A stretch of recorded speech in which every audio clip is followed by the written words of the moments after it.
everyone, and welcome to an all-new countdown list by yours truly. Let me lower my chair a little bit. I was a little off camera. This week's countdown list, we are doing the top 10, well, my top 10 video game movies of all time.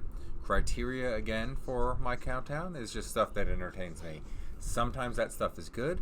Sometimes that stuff is god-awful, but it makes me laugh and I have a good time consuming the product, whatever it is, be it video game, movie, TV show, what have you. And when we go to top video game movies of all time, we of course need to talk about just how terrible video game movies are and can be, considering we only have really a few gems out there.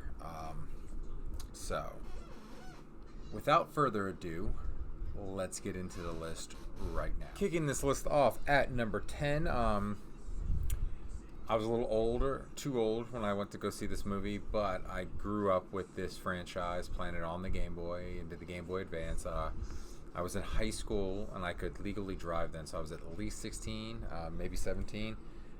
I think I was 16 when this came out. But the first movie, my buddy Bernie and I went to go see. We were definitely the oldest people who weren't parents in the theaters. And that movie is Pokemon, the first movie. Him and I both watched the anime when we were in middle school, starting into freshman year of high school. We played the games, and not just like the Game Boy games. We played the Game Boy Advance games. We played the N64 games, and so on, Smash Bros. Pikachu. We loved Pokemon, and so we went to see the movie.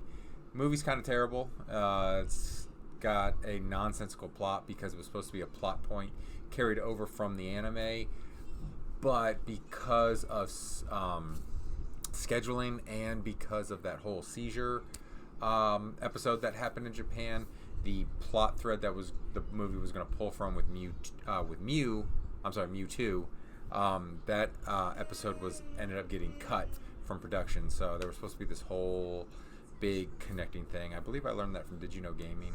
I want to say it was Did You Know Gaming that I learned that recently of. So that's why some things in the movie don't quite make sense, because they were supposed to pull from earlier in the anime, but what are you going to do? I mean, it's just more of the Pokemon cartoon show just blown up to about almost 2 hours long. If you like Pokemon, it was fun. Kind of cheesy, kind of corny in parts, but I mean, had a good time, left the theaters, had a lot of fun. So with that said, we're going into number 9, another movie that is nonsensical, but it's kind of a throwback movie. It's a throwback to the old 80s action movies with just gore and violence, and we don't really need a plot. We just need something to get us to the big guns and start blowing shit up. And that movie stars Carl Urban and The Rock, and that movie is Doom, the movie. Really, it kind of connects to the Doom video games, kind of, but it's just fun. It's like a movie that goes into first-person view. You think The Rock is going to be Doom guy. You think he's going to be the big hero when you like see the trailer and everything like that. But no, sir, it's not The Rock. It's Carl Urban, long before he rode with the Riders of Rohan. No, it's after Lord of the Rings, actually. Never mind. Scratch that last part. Came out after Lord of the Rings. But before he was Dredd. And before he flew on the Enterprise.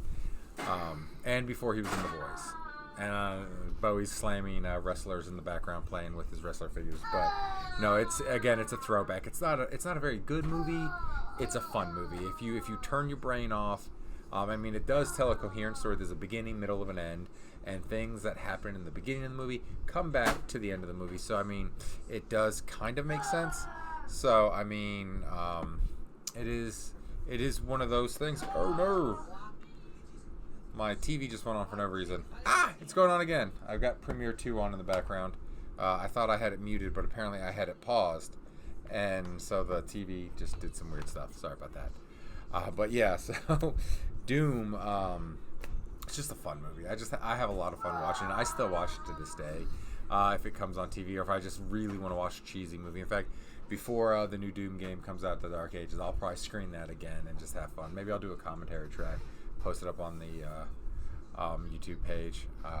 But yeah, it's just a lot of fun movies. You get to see the first person view when he goes into Doom Guy mode. It's got all the weapons, the BFG, chainsaw. It throws in all the different monsters. Again, it's nonsensical. It kind of touches in with Doom lore, but not really. But it's just fun. Like, if you like the Doom video games and you like throwback 80s movies, I mean, give it a look. Rent it. Or if you can buy it cheap, get it cheap. I'm sure you can find the DVD for like $1 somewhere. Or maybe even less than that. Go to the local swap meet or flea market.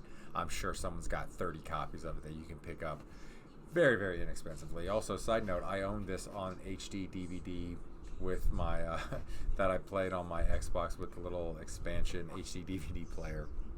One of the first movies I got for my HD DVD player for my Xbox 360. So that is number 9. Coming in at number 8, I thought it was a good start to this franchise. The franchise went off the rails and just kind of did its own thing and didn't follow any of the game lore.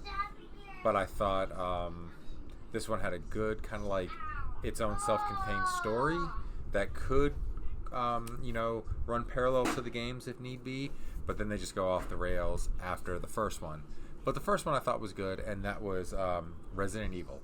It had a fun, good take on the zombie genre. Again, I mean, it's zombie movies for the most part are B movies. And I thought this was one of the better B movies. Is it really a good Resident Evil movie? That's kind of left up to the viewer to decide. But I thought it was a good zombie movie at the very least. I had fun with it, and you got some of the fun Hollywood tropes of the late 90s, early 2000s. Creepy little girl. You had that with a little hologram. You had Mila Jovovich being a badass, ass-kicking woman, going down through the mansion and everything like that. I also thought the opening infection scene of Umbrella was really cool. That whole situation where the virus goes in the air because of sabotage, and then also it created a new fear that I didn't think I had, but freaking getting like stuck in an elevator and trying to climb out, and then the elevator just goes and decapitates you. I will never climb out of an elevator that's stuck. I was like, I will wait till this gets repaired, and I'm at a floor. I'm not climbing out in between floors. No sir, no sir, Bob. So that was my biggest fear. Takeaway from that movie was a new fear. Not scared of zombies, no sir, but scared of getting stuck in an elevator and then it decapitating me when I try to climb out. But no, like I said, that opening sequence was really cool. And then we get like the Umbrella team going to investigate it. Would the movie been cooler had it been like, Chris or Jill, or Claire or Leon, kind of thing like that? Yes, it would have. But like I said, it started out where it could have just run parallel to the games. And had they done that, I think the movie series would have been received better by fans. Had we had our game main storyline here, and then we had this side story just veering off, doing kind of its own thing, and maybe it meets in the middle somewhere. I think that would have been a good route to go, because I mean, the problem when you try to make a video game adaptation, games are meant to be played, even the ones with stories, but they're meant to be played. You interact with the story, so sometimes the stories don't make sense because you have to play a video game in between. So I like it when these adaptions kind of do their own thing and touch in with the lore and kind of weave their way in throughout the lore instead of just trying to retell plot points. So that movie started out that well, and then it just, I don't know. The second one was terrible. I have not seen any of the other ones. I've only watched like honest trailers and people spoofing those movies. So I've never sat down and watched 3 through 5, 6. I don't even know how many they made. Just terrible movies. But the original Resident Evil movie was at least a fun zombie movie. Your mileage may vary on how well you think it fits into Resident Evil. But again, fun zombie movie. And then number 7. This one's another classic survival horror series from the 90s. Stars Sean Bean. The sequel would later star Jon Snow. So we have Ned and John back together. But I'm going with the first one because it had a spooky vibe to it. And I will admit, I am not the biggest Silent Hill player. In fact, I've never actually played a Silent Hill game. That's one to add to the Josh hasn't played series is Silent Hill. But I know the lore of the game at the very least, and I felt this movie respected the lore, kind of did its own thing, but it was a very creepy movie, creepy schlocky B movie. It's not going to win any awards, but Silent Hill is a fun horror movie. Gives you the creeps, gives you some creepy vibes. Again, much like Doom, throws in some of those characters and monsters and things like that you're used to seeing in the series. It would have been cool had the movie ended with a dog controlling everything. Like, I think that was what secret ending for Silent Hill 2. But overall, fun, creepy movie. I liked it. I enjoyed it. And that's what I got from a lot of people when that movie came out. Like, a lot of Silent Hill fans, like, we wanted it a little bit better, but it's not bad. It's not Resident Evil, I heard a lot of people say. But yeah, good, fun, creepy movie. And coming in at number 6, this is the newest movie on the list, and that is Universal and Illumination Studios' Super Mario Brothers. Fun movie. Not a great movie. I can see why a lot of critics kind of panned it, but I can also see why the audience score is so high. I don't like Jack Black as Bowser. I don't know. I grew up loving Tenacious D. I grew up loving Jack Black, but something about modern Jack Black, he's just being goofy for goofy's sake, and it's not the thoughtful, like, smart humor he used to do. If you could call Tenacious D thoughtful and smart, but there was some smartness in the old Tenacious D show and their earlier albums. I just don't think he was a fit for Bowser, so that, like, voice, like, everyone was complaining about Chris Pratt as Mario, but to me, I was like, Jack Black as Bowser? I thought Jack Black was going to be like Toad or somebody, which, speaking of Toad, Michael Key kills it as Toad, Charlie Day kills it as Luigi, my two favorite voice actors in that entire movie, and Keegan-Michael Key as Toad is great. I want to see a Toad movie. Like, I don't think he plays Captain Toad. I think there is Captain Toad in the movie. I haven't watched it in a while. But I could go for just a side short or movie of Keegan-Michael Key as Toad. He was the best. Like, when he finds Mario and they just head to the Mushroom Kingdom, favorite part of the movie. Just best. Then you got Seth Rogen as Donkey Kong again. Much like Jack Black, I don't like his shtick anymore.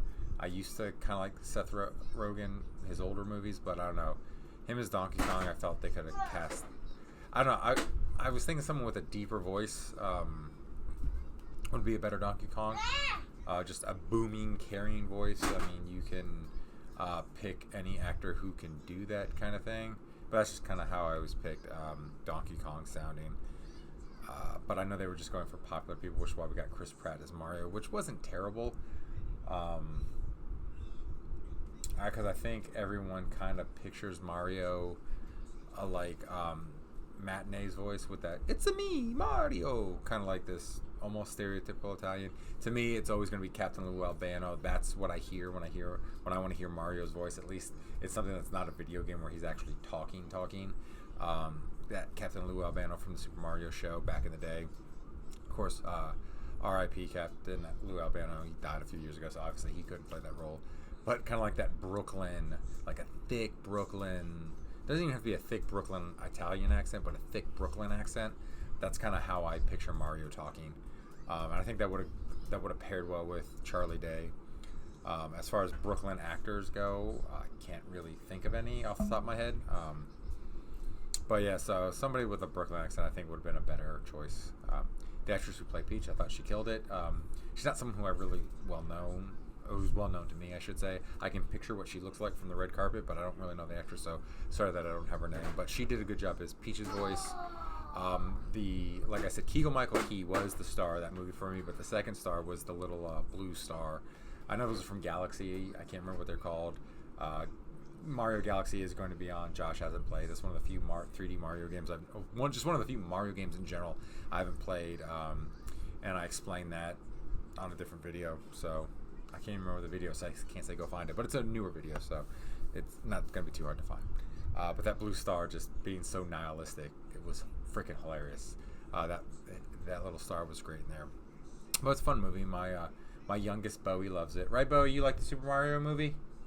Yeah. I don't know if you could hear him. He was like, yeah. Leave me alone, Dad. I'm playing with my wrestling figures. But no, it's a fun family movie. Doesn't break any ground or anything like that. Again, not going to win any awards, but fun family movie. I mean, it's on par with like Despicable Me, Minions, Illumination's other movies. So if you haven't checked it out, which you probably have, it made over $1 billion, so you've probably seen it. But if you haven't, especially if you got little kids in your family, check it out. It's fun. So coming in at number 5, this one's a throwback. But Street Fighter 2, the animated anime movie, was just awesome. I remember I bought the Street Fighter 2 Anniversary Collection on the Xbox because it came with a DVD of that movie, and I didn't own the DVD, but I know my buddies and we would watch that all the time. Showtime used to have anime after dark. This was before Toonami, mind you, and they played that movie quite a bit. They played that, Ghost in the Shell, Appleseed, were the three I remember them playing a lot. So my buddies and I would always watch those three animes, especially Street Fighter 2, the animated movie, whenever it came on. And it was just badass. I mean, the animation, the artwork in that, can't say enough good things about that. Just kind of a cool story. It gives Street Fighter a better story than the American Street Fighter the movie did. But just like I said, awesome animation. Ken and Ryu are the main characters, which is what they should be, unlike the live action version where Guile is your main character. Ken and Ryu are the main characters of Street Fighter. But just awesome, just fantastic. It captures the movie well, like Bison, Shadow Law, really cool. And the ending with Bison driving the truck behind Ryu. I don't know, because it leaves you on a cliffhanger like that. I don't know if they ever made a sequel to the movie. I need to look that up. If they did, it didn't become that popular in the U.S. To warrant like mass hysteria over. But number 5 is Street Fighter 2, the animated movie. Just awesome. That is, I would say, of this entire list, I know it's not my number 1 movie, but if you have not seen Street Fighter 2, the anime, you need to check that out. If you're, especially if you're a Street Fighter fan, but if you're a Street Fighter fan, you've probably seen it. But if you like video game movies, that is a must-watch. So check it out. And then number 4, another fun family movie. A movie I didn't think I would like. I was very hesitant in watching it, and especially when we all saw the original trailers and just saw how terrible the number 4 movie, Sonic the Hedgehog, just how terrible he looked in that initial trailer. And thankfully, you know, the people, Paramount went back and reanimated Sonic, and it looked good. Stars James Marsden as a cop who befriends Sonic, and Sonic is voiced by John Ralphio from Parks and Rec. I don't know the actor's name, so he'll always be John Ralphio to me. And I will, anytime I think of that actor, I always think like the way he sings so high on that, and don't be suspicious, so played by John Ralphio. He does, I when he was announced as the voice of Sonic, I was like, I don't know. Now, I'm not one of those people who's like partial to Michael Jai White. Shit, what's Urkel's name? I'm forgetting. I'm getting old. Nah, it's not Michael Jai White. That's Spawn. But yeah, Steve Urkel. I'm not like sold. I'm not sold, but like married to him being Sonic's voice. I did watch that cartoon as a kid, but I guess it didn't have the profound effect on me as it did many other kids. But I thought John Ralphio killed it. I like him as Sonic. That movie's a lot of fun. Great fish out of water story. A nice origin tale for Dr. Robotnik. And Sonic 2 can also be on here, I guess. But and I think that actually got better reviews. But I remember the first Sonic more. That sticks around in my memory more than Sonic 2. So I think that's why it makes the list and Sonic 2 does not, because it's stuck. It sticks with me. So Sonic 2, or Sonic the Hedgehog, the live action movie, coming in at number 4. Number 3, we're sticking with CGI characters mixed with live action characters, and we're gonna go with Detective Pikachu, coming at number 3. Just Ryan Reynolds as Pikachu, again, a bold choice to voice the character, but for the plot and the way the movie plays out, definitely works. Ryan Reynolds is definitely a good voice for that particular Pikachu. And it was, again, another movie that's just a lot of fun. And as a kid, person who grew up as a kid, that sentence made no sense. As someone who was a huge fan of Pokemon as a kid, and I've never played the Detective Pikachu series, I do kind of want to check out the version for Switch. I might get that and play it at some point. But yeah, I just wanted to see all the live action Pokemon. It was just not a dream, but I'm pretty sure 7th grade Josh would have loved to see this movie, so I had to go see it for him. I thought Ryan Reynolds did a great job. The kid who plays the human actor in it, I think his name's Justin something from Jurassic World, stuff like that. he's fine. He's not great. He's not bad. He does what they want him to do, and it seems his shtick is like looking scared and screaming really loud. He does that well in Jurassic World, Fallen Kingdom, and he does that well in Detective Pikachu, especially when he's running from the Cubone to start the movie. So yeah, we get Mewtwo, we get Pikachu, we get a ton of Pokemon. Like that's part of the fun of the movie is you don't see all the Pokemon featured, but when you're like going through everything, you're like, oh, I see that Pokemon, I see that Pokemon. It's a lot of fun. You kind of see how the Pokemon and humans interact in society. So just a nice little live action sneak peek into the world of Pokemon. And I feel like the animators did a great job of keeping them cartoony, but also cartoony, but in a realistic sense. So you don't get this weird uncanny valley. Like that doesn't work. Because I felt like if you went like the Roger Rabbit road for this particular movie, it wouldn't have worked. But if you went too realistic for the Pokemon, that also wouldn't work. I feel the VFX people found a great like middle ground for that, to where they don't look too realistic, but they look realistic enough to where it doesn't pull you out of the movie. So great job there. And just a hilarious movie. It's a movie I've watched with my kids several times, so it doesn't really get old, even when you know everything that's going to happen. And the plot's kind of paper thin. I kind of figured out the twist pretty early on in the movie. But yeah, there you go. Detective Pikachu coming in at number 3. And now we're into the top 2. Both are kind of cheesy movies, but I love them anyways. Number 2 is Mortal Kombat, the movie. Again, kind of cheesy, but a lot of fun. Cool little martial arts movie. It does justice on, like, it really does go with the Mortal Kombat lore. So, I mean, it really follows the story. It's got some decent acting in it. So, yeah, I mean, it's really tough to say anything, like, bad about this movie. I mean, the acting's not top notch. I mean, but it's got some cool effects. The suit for Goro looks fan-freaking-tastic. Like, it looks great, especially for the mid-90s when it came out. And like I said, it respects the lore. You get Sub-Zero, you get Scorpion. It does right by having Liu Kang as your main character. I mean, you got Johnny Cage. Perfect casting for Johnny Cage. I mean, he just that guy just looks like your mind's eye seeing the digitized humans for Johnny Cage. You got Raiden, Christopher Lambert as Raiden, just really cool. Shang Tsung's young, not old in it like he is in the game. That might be my only gripe. But yeah, you get they're on the boat, they go to the island, Mortal Kombat, and of course the Outworld is trying to cheat and do their thing, but Raiden's like, no, I got a team of heroes that's gonna beat you guys. And so it's just really cool. We see fight scenes, we kind of see the tournament, we get stakes early on with the dude they meet, and we see Goro kill his ass. So it does a great job setting up a fantastic movie for us to watch and just enjoy. And again, don't go into it expecting Shakespeare. Just watch it for some good martial arts work, some cool VFX, and just some fun, cheesy mid-90s action hero stuff. And I promise you, you will have fun. And coming in at your number 1 comic book movie of all time, right there, Street Fighter. I'm not comic book movie. Damn it, I screwed it up. Number 1 video game movie of all time, Street Fighter the movie, the video game, the movie, right there. Overall, terrible movie, yes.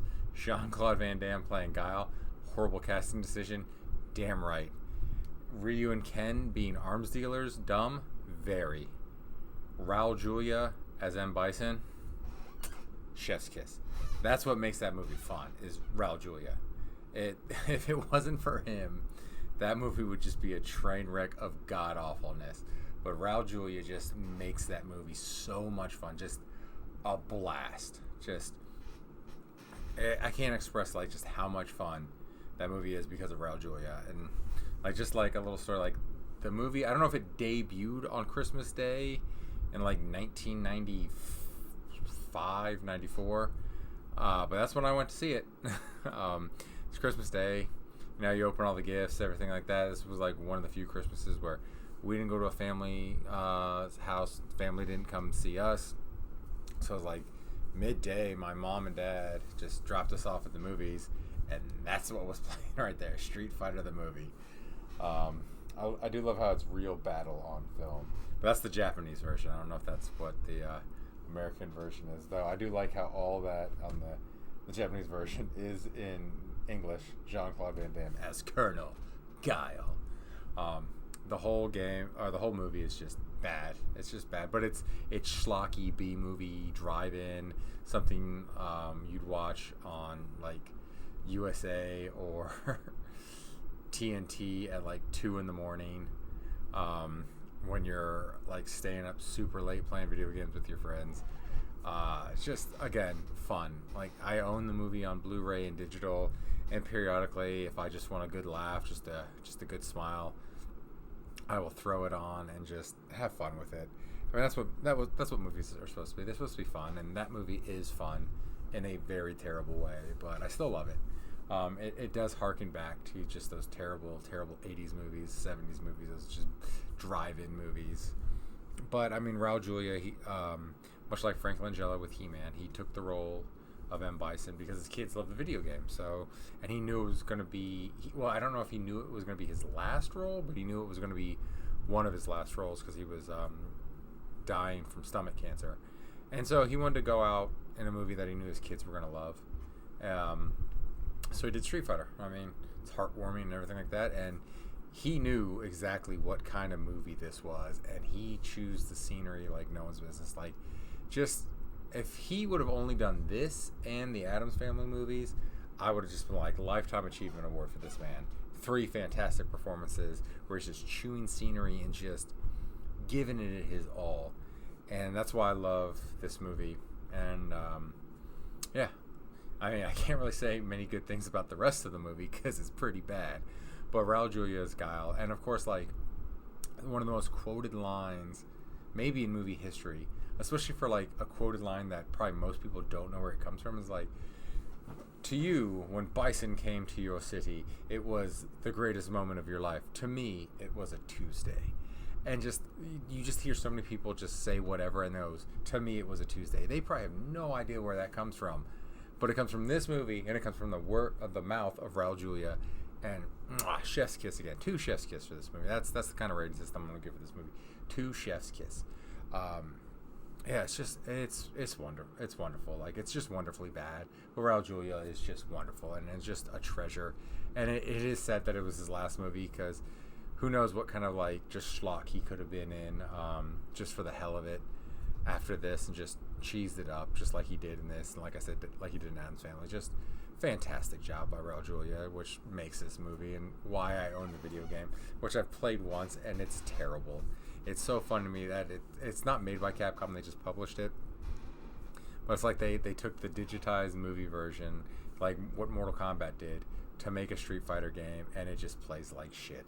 So it's just hilarious to me. But there you have it. The top 10 movies, my top 10 video game movies. Leave a like, subscribe if you want. Let me know what your top video game movies are. I'm sure there's some I missed that either I forgot about or maybe I haven't seen. Like House of Dead's not on there, Blood Rain's not on there, but there are reasons why those 2 movies aren't on there. Same with like Postal. There's just been a lot of bad video game movies, and I think if we're honest with ourselves, there's probably not 10 good video game movies out there, at least not in the U.S. I mean, there might be some really good anime adaptations out there that maybe never came to the West or something like that, so I'm not rolling those out. So come at me with your obscure Japan-only release anime video game movies, and I will check them out and give them a watch, especially if they've got subtitles somewhere. But yeah, thank you for watching, and as always, have a great rest of your day. And we're going to end this on Raul Julia right there.